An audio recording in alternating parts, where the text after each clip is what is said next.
Buongiorno, benvenuti, nuovo appuntamento con 7 in punto che inaugura un'altra settimana insieme. Soprattutto siamo in una settimana importante, quella che ci porterà ad un appuntamento fondamentale per tante aziende e una buona fetta di realtà produttiva del nostro paese. Parliamo di SMAU, parliamo di Salone dell'Innovazione. Questa mattina però parliamo anche dei processi che riguardano l'innovazione, il cammino che stanno compiendo le nostre aziende da questo punto di vista, aziende del Veneto. Lo facciamo con Gianluigi Cogo, che è il Project Manager dell'Agenda Digitale del Veneto. Dottor Cogo, buongiorno a lei. Buongiorno a lei e ai telespettatori. Grazie di essere con noi. Anzitutto specifichiamo questo termine, perché insomma oggi dovremo anche, come dire, chiarire tante terminologie che non sono sempre così chiare. Che cosa sono le Fab Lab?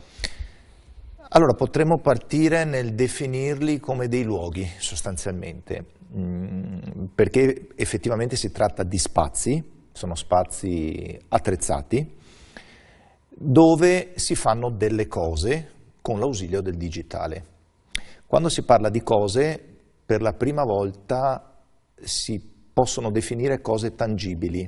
Spesso con il digitale tendiamo sempre a declinare le applicazioni, i servizi, ma è qualcosa di etereo, no? Qualcosa che noi non riusciamo a toccare.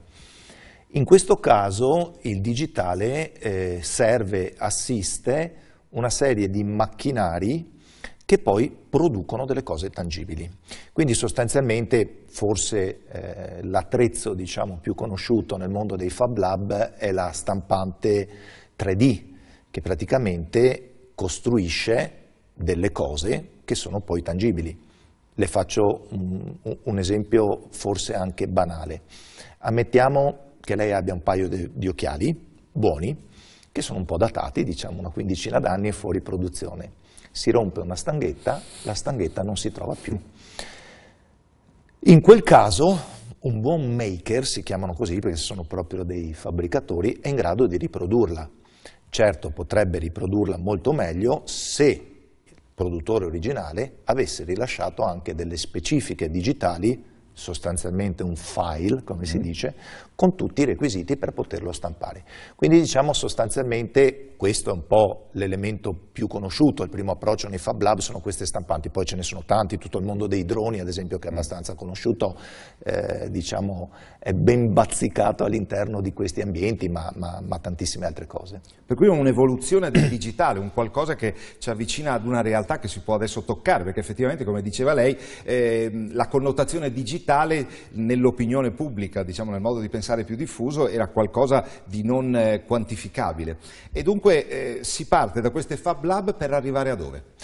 Beh, allora diciamo che sostanzialmente i Fab Lab vanno considerati in una scala abbastanza ridotta, diciamo è un mondo abbastanza leggero di un sistema molto più ampio, che è quello della trasformazione digitale. Viene chiamata digital transformation, quella che è in atto e che sostanzialmente sta cominciando adesso a dare i suoi frutti in quasi tutti i settori produttivi, a cominciare da quello che in Italia indubbiamente è molto importante come quello manufatturiero, sì. Ma non solo, non solo. Noi siamo secondi in Europa su questo settore, dietro solamente alla Germania, però è un settore che si avvale molto di queste tecnologie. Nel momento in cui la scala sale, quindi andiamo verso piccole e medie imprese, ma addirittura anche l'industria pesante, il digitale, come nell'ambito dei Fab Lab riesce ad assistere una piccola stampante, riesce ad assistere tutti i sistemi produttivi. Quindi piano piano, diciamo, quelle piccole esperienze, che sono poi esperienze di taglio laser, di fresatura, fatto con macchinari digitali, si sta trasferendo a tutto il mondo dell'industria. C'è un grande termine che viene utilizzato anche con tanta enfasi ultimamente, che è quello dell'industria 4.0. Diciamo che alla base della piramide ci sono anche tanti piccoli Fab Lab che fanno da abilitatori e probabilmente, diciamo, le aziende si accorgono che all'interno dei Fab Lab, al netto di tutti questi giocattoli che ho descritto, ci sono però delle competenze interessanti che poi possono essere sfruttate nelle aziende. L'Innovation Lab è un qualcosa di ancora più ampio ed è un luogo nel quale noi come Regione stiamo cercando di portare innanzitutto quelle che sono le nostre linee programmatiche, cioè vorremmo far conoscere nel territorio che cos'è l'agenda digitale e quali sono le occasioni e le opportunità per cittadini, imprese e pubblica amministrazione. Quindi sono anche questi dei luoghi nei quali innanzitutto cercheremo di far capire appunto opportunità barra anche finanziamenti, perché ci sono consistenti finanziamenti dell'Europa che noi gestiamo, che possiamo indirizzare. Però poi noi non è che solo offriamo questo, vorremmo negli Innovation Lab, un po' mutuando l'esperienza di Fab Lab. I Fab Lab sono dei luoghi aperti dove c'è un incontro di esperienze, c'è molta progettualità, diciamo c'è quell'elemento che viene chiamato di coproduzione, si mettono insieme più persone a fare cose. A noi ci piacerebbe che in quei luoghi ci fosse da parte di chi sa fare veramente le cose nuove, anche un ritorno per la pubblica amministrazione. L'idea, diciamo, si sposa un po' con una tendenza che viene chiamata Open Innovation sostanzialmente, no? L'Open Innovation parte da alcune considerazioni che sono figlie dell'industria, no? L'industria nel momento della sua trasformazione, quando deve cambiare e deve sostanzialmente innovare, spesso si guarda al proprio interno e non trova tutte le competenze. Allora esce fuori proprio dalla fabbrica, va incontro ad esempio alle start-up, no? Che sono queste piccole aggregazioni di neo-imprenditori o di ricercatori, e acquisisce le esperienze dall'esterno per migliorarsi, migliorare i propri prodotti. Questo la pubblica amministrazione, diciamo, non l'ha mai fatto, sta provando adesso a farlo, sono poche anche le regioni italiane, sono poche le esperienze in Europa, noi stiamo provando, quindi Open Innovation vuol dire innanzitutto una consapevolezza che non sappiamo fare tutto e questo non è facile nella pubblica amministrazione perché spesso prevale quella che io dico, e spero che non sia inteso in termine offensivo, ma la boria, io so cosa vogliono i cittadini. Invece con l'Innovation Lab si va verso il cittadino, si cerca di lavorare insieme per il suo fabbisogno e poi si costruisce anche con lui il servizio. Quindi questa sarebbe l'evoluzione del nostro progetto. Sì, un progetto evolutivo complessivo, insomma, sì, importante, certo, dal punto di vista dell'istituzione. Lei sta parlando a nome della Regione Veneto. Certo. Senta, esistono le ultime generazioni di imprenditori, perché ovviamente l'imprenditore classico veneto che ha contribuito a far diventare il Nord-Est quello che è diventato, ha ceduto il passo al figlio, al nipote, per cui insomma queste ultime generazioni sono particolarmente ricettive dal punto di vista dell'innovazione, della ricerca, insomma sono più portate proprio per fisiologia stessa anche della generazione. Non lo so, noi abbiamo fatto diverse ricerche, direi un ni, non dico né un no né un sì, perché si trova ancora parecchia resistenza, devo dire la verità, in tutti i settori, non solo in quello manufatturiero.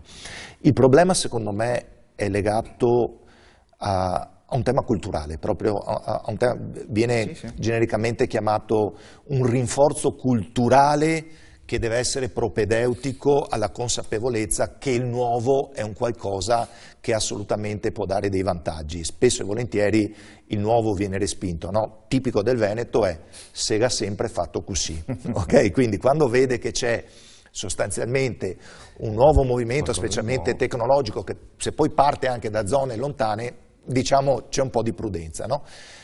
Come si fa ad acculturare l'imprenditore, la famiglia e anche la pubblica amministrazione? Beh, innanzitutto lo devo dire perché il nostro vicepresidente oggi non è potuto venire, lui dice spesso dobbiamo arrivare fino alla signora Maria, no? A volte si dice anche la casalinga di Voghera o il signor Beppi, no? Cioè bisogna arrivare, ma questi sono dentro le aziende, perché noi abbiamo tante aziende di tipo padronale e quel tipo di dialogo per poter aprire culturalmente la fiducia nei confronti del nuovo è un qualcosa che proviamo a fare come regione, ed ecco che il sistema di innovazione aperta, quindi il laboratorio, è un momento nel quale noi proveremo, i laboratori, premetto, saranno finanziati con fondi europei, quindi noi avremo la possibilità di portare per le aziende che sono lì anche una serie di testimonial che li persuadano nell'adottare queste nuove tecnologie. Quindi questa attività di acculturamento la vedo propedeutica perché questi nuovi imprenditori tutti prendono più fiducia, poi quelli più bravi, che sono anche appassionati di tecnologia, sanno accettare la sfida. Le garantisco che molti sono ancora con il freno a mano tirato. Ancora la resistenza, insomma. Beh, può essere anche il fascino di una specie di sfida, di scommessa. Certo, assolutamente. Parliamo, se lei è d'accordo, anche di questo appuntamento importante che sarà lo SMAU, 22-23 marzo, sì. Siamo a Padova, siamo un po' nel cuore del Veneto. Che ruolo avrà anche la Regione nell'ambito di questo Salone di Innovazione? Beh, noi li ci presentiamo sostanzialmente in due modalità. La prima diciamo, segue il filologico che abbiamo affrontato fino adesso, che è quello dei Fab Lab. I Fab Lab provengono da un'esperienza progettuale che abbiamo finanziato. Noi in questi anni abbiamo finanziato con 2 milioni di euro la nascita di questi luoghi. Questi luoghi sono andati bene ma non benissimo, sì. Nel senso, ma è normale, come in tutte le cose nuove, qualche moria c'è, qualcuno che non ce l'ha fatta o ha sbagliato modello di business, può succedere. Progetti vincenti al 100% non esistono, però le garantisco ci sono stati dei Fab Lab che hanno scalato, sono diventati impresa. Alcuni di loro, posso citare i 7 che si sono messi insieme e hanno creato addirittura un incubatore di start-up a loro volta.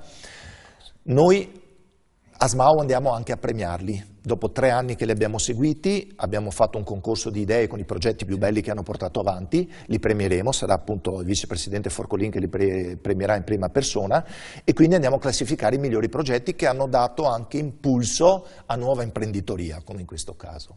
Dall'altra parte avremo delle sessioni invece che sono dedicate agli enti locali, proprio nell'ottica di, diciamo, dare cultura digitale anche all'ente pubblico. È un ruolo che la pubblica amministrazione ha, la pubblica amministrazione è vista sempre come vecchia, anche giustamente sotto certi aspetti, perché i processi evolutivi, specialmente quelli tecnologici e digitali, stentano a offrire dei risultati immediati, ci vuole molto più tempo, quindi avremo tutta una serie di incontri con i comuni del Veneto nei quali spiegheremo le attività che stiamo facendo in questo momento anche per la digitalizzazione appunto della pubblica amministrazione, con interventi mirati che durante SMAU cercheremo di spiegare ai vari comuni. Sa, una considerazione, parliamo di aspetti, usiamo termini come ricerca, innovazione, certo. Incubatori di imprese e teniamo conto anche del momento storico che stiamo vivendo, perché questa benedetta crisi non è ancora proprio alle spalle, insomma. Per cui insomma, comprendiamo anche, certo. Non diciamo le resistenze, ma perlomeno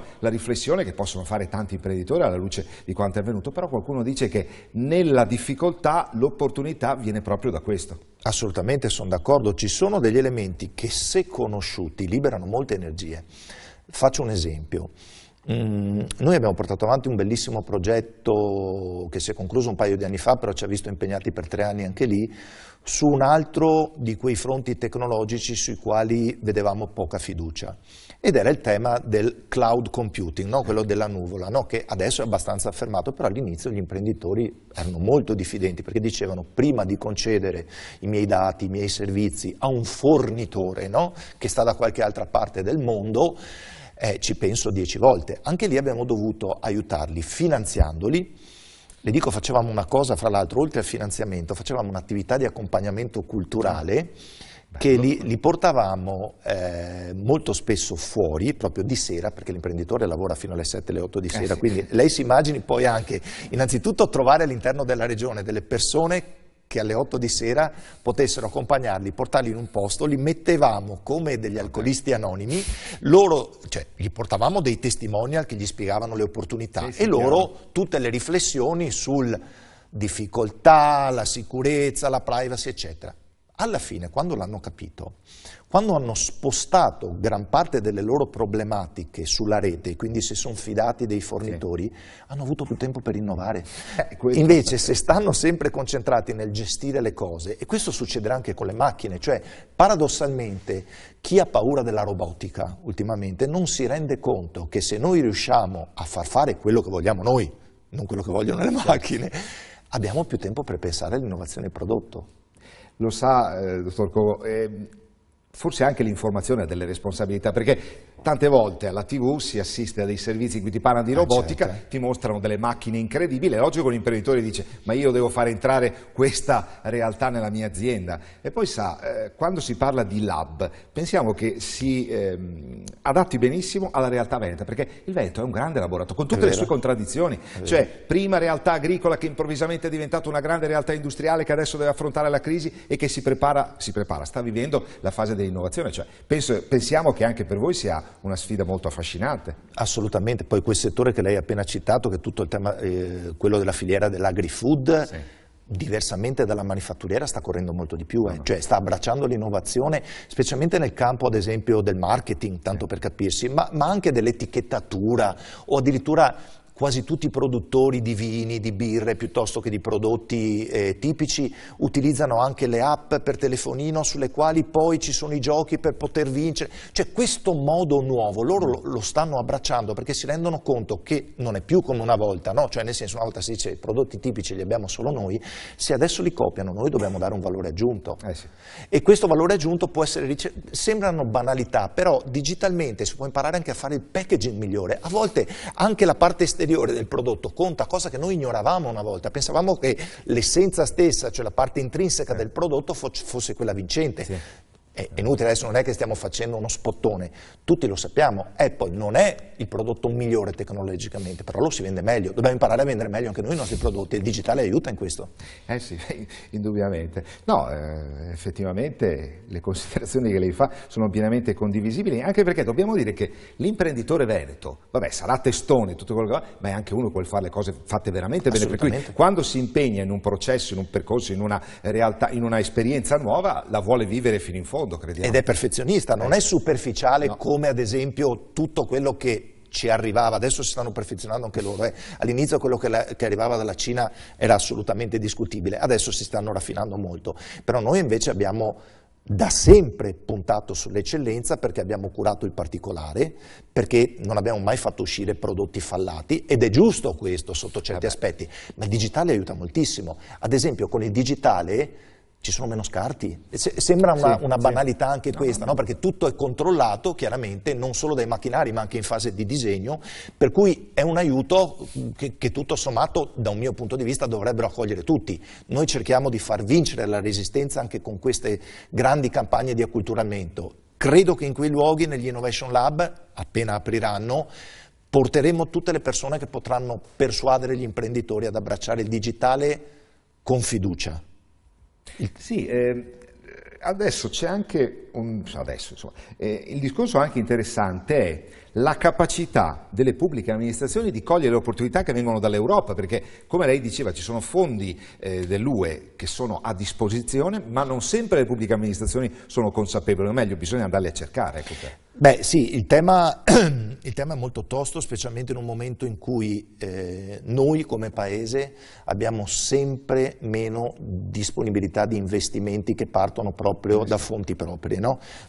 Per carità, anche il fondo strutturale dell'Europa alla fine non è altro che una parte del nostro gettito di IVA che ritorna, però proprio perché gliel'abbiamo dato noi e deve ritornare non dobbiamo sprecarlo, no? Quindi dobbiamo usarne tutte le strategie di opportunità. Allora, la Regione ha un grande compito, diciamo lo Stato e la Regione hanno il compito più gravoso e più importante perché hanno la più grande disponibilità di fondi europei, no? Poi piccola parte ne hanno anche i comuni, che sono specialmente quelli del gruppo dei 12 comuni metropolitani, e poi ci sono degli altri rivoli legati magari a progettualità specifiche, ad esempio le università lavorano molto nell'ambito della ricerca con fondi europei, eccetera.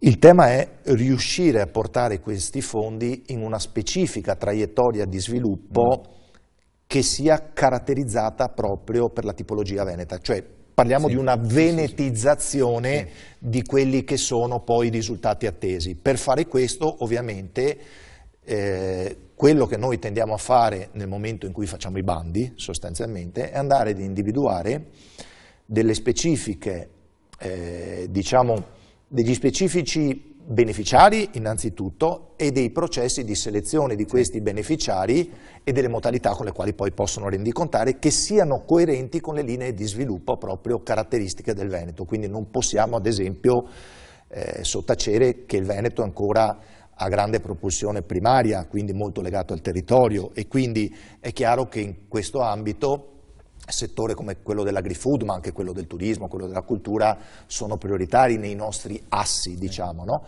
Il digitale è un asse molto importante però deve sostenere quello, cioè noi non possiamo immaginare di fare robotica, non abbiamo un'industria che fa robotica, non possiamo finanziare con i soldi dell'Europa quello. No, no, indubbiamente.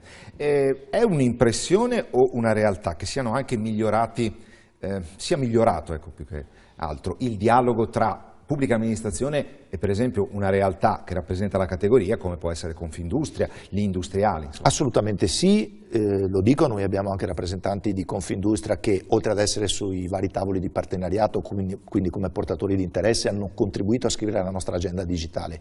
L'agenda digitale sembra anche quella un qualcosa di etereo, no? Un documento di programmazione, invece è un percorso, è un documento aperto che abbiamo fatto incontrando proprio tutti i portatori di interesse, in primis proprio Confindustria. Confindustria ci ha dato tanto una mano, l'importante è che anche con Confindustria, e lo stiamo facendo, riusciamo a selezionare, come dicevo prima, dove devono andare i fondi perché non vadano a fondo perduto a sostenere soltanto fallimenti di mercato. Quello non possiamo più farlo, non è più tempo, cioè se il tuo business non funziona, mi permetta, uso un termine proprio pesantissimo, non posso darti droga pubblica. Non ti riprendi più. No, no, ma rende come?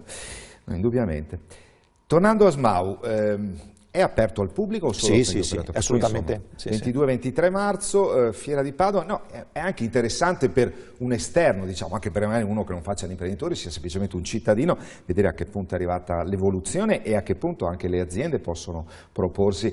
Sì, ecco, la questione che le volevamo porre era proprio questa. Si parla di finanziamenti europei, per cui anche di sostegno alle imprese. In pratica l'imprenditore non è che dica, oddio, devo mettere mano al portafogli, perché quando si usano termini nuovi è sempre tirare fuori skate. No, ci sono indubbiamente in questo momento molte linee di azione interessantissime da parte sia di Regione che dello Stato. Faccio un esempio, il grande progetto Industria 4.0, chiamato anche progetto Calenda, perché in questo momento il Ministro e lui, diciamo, comincia adesso a macinare anche dal punto di vista della realtà del finanziamento, no? Quindi della disponibilità dei fondi. Ci sono 30 miliardi, non è uno scherzo, no? Lei immagini poi cosa abbiamo messo noi come Regione su tutto il tema delle infrastrutture, quindi della banda ultralarga, ci stiamo impegnando per 400 milioni, non è uno scherzo, quindi l'imprenditore queste cose è giusto che le sappia, è giusto che noi lo informiamo, come diceva lei prima, non c'è molta informazione, purtroppo quello che chiediamo sempre alle associazioni di categoria è di starci più vicine, perché noi dobbiamo utilizzarli come smistatori anche di informazione, no? Perché arrivare ai fondi non è facile, è un mestiere anche questo. Loro possono fare da mediatori, possono fare innanzitutto da mediatori di informazione, ma poi possono anche aiutarci, come dicevo prima, a selezionare i vari distretti che hanno bisogno magari di finanziamenti. SMAU si parla molto di questo, però SMAU quest'anno ha proprio una tematica, diciamo quasi orizzontale, che attraversa tutti gli eventi. SMAU è fatta di momenti, diciamo, seminariali, è fatta molto di networking, quindi di incontro fra gli imprenditori, fra loro e fra i neoimprenditori, molti start-upper, quindi molti ragazzi che hanno la capacità di fare le cose ma non conoscono ancora il mondo del business e quindi devono relazionarsi con gli imprenditori. C'è la pubblica amministrazione che offre appunto tutte queste opportunità di investimenti, però il tema veramente trasversale anche questa volta è l'Open Innovation. Io qui vorrei raccontarvi una cosa, per far capire l'Open Innovation come si sostanzia, e lo faccio raccontando una cosa mia, ma non per fare autoreferenza. Uno potrebbe dire, ma perché mi racconti di una tua storia, di un tuo viaggio? Allora, meno di un mese fa sono stato invitato in una città dove non ero mai andato, in Sud America, e sono andato a Santiago del Cile con un'azienda italiana. E la prima cosa, quando ho visto Santiago, conoscendo molto meglio San Francisco, ho detto, questa è la San Francisco dell'America del Sud. Effettivamente, grattacieli, aziende, start-up dappertutto, giovani, università, una vivacità incredibile che non conoscevo. Poi sono andato a leggere, perché ammetto la mia ignoranza, non conoscendo l'evoluzione del Cile in questi anni, è un paese veramente che sta correndo in una maniera incredibile, no? La cosa che subito salta all'occhio, vedi il grattacielo più alto del Sud America, no? E lì sono andato con Enel, quindi non sto facendo una marchetta, anche perché ho scritto poi tutte queste cose in vari articoli. Enel perché è andata lì? Perché c'era la Formula E, quindi la Formula elettrica, c'erano tutte le macchine elettriche che correvano, e in quei giorni ha fatto una serie di seminari su delle nuove tecnologie che vorrebbe adottare. Ma perché Enel ha scelto quel posto? Perché nell'ottica dell'open innovation si mormora, ma non si sa e non lo so neanch'io, che Enel voglia fare una macchina elettrica. Allora, è una cosa talmente innovativa che se Enel guarda il proprio interno, me l'hanno spiegato loro, non ha le competenze per farlo.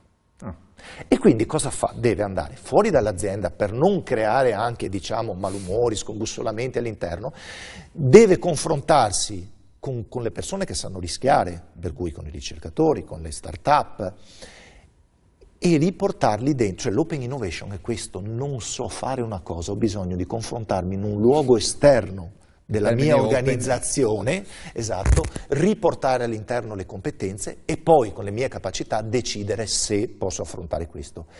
Paradossalmente anche la pubblica amministrazione spesso non sa innovare perché si guarda solo dentro. Ed ecco che il tema dell'open innovation in SMAU aiuta su queste dinamiche che sono tipiche dell'industria anche la pubblica amministrazione a capirsi.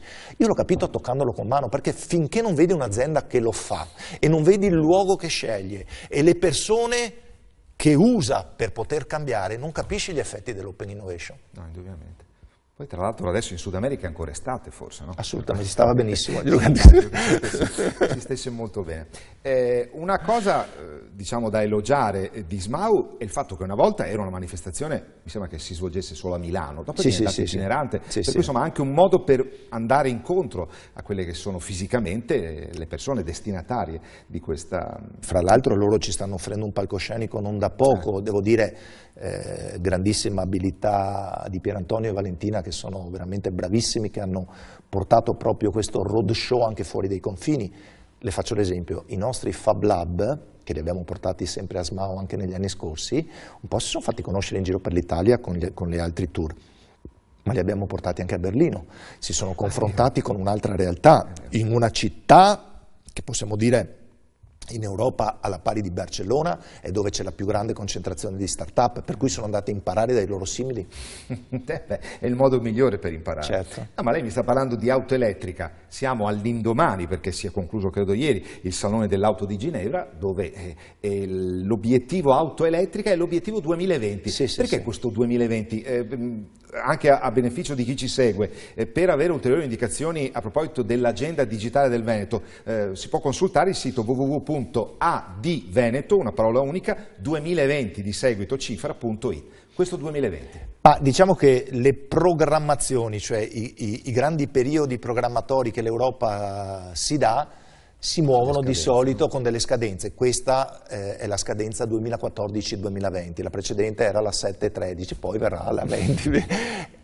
Quindi diciamo ci si pone, perché è un'agenda, no? Perché si parla di agenda europea, agenda italiana, agenda regionale, proprio perché nell'agenda ci si pongono degli obiettivi. Entro quella data devo pagare la bolletta, entro quella data ho l'esame universitario, no? Entro quella data devo portare la banda ultralarga, entro quella data devo digitalizzare la pubblica amministrazione, entro quella data devo smaltire il diesel perché inquina, entro quella data. L'Europa si dà delle agende, quindi sono periodi di programmazione e poi dentro questi periodi bisogna raggiungere gli obiettivi che vengono monitorati durante tutto il periodo e poi, se le cose si fanno bene anche durante il periodo, ci sono dei momenti di monitoraggio che vengono chiamati di mid-term, come si usa.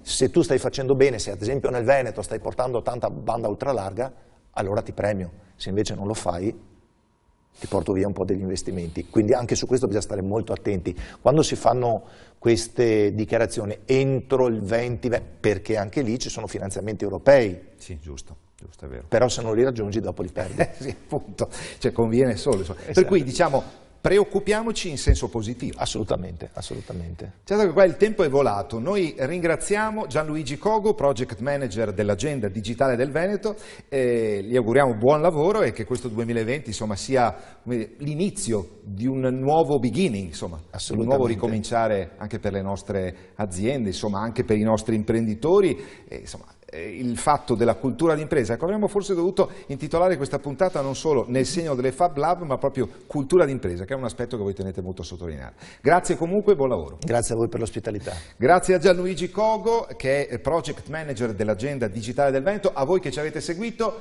7 in punto si ferma qui, vi ridà appuntamento a domani mattina e vi ricorda i momenti informativi della nostra giornata insieme in diretta a partire dalle 13. Buon pomeriggio, buona giornata e arrivederci.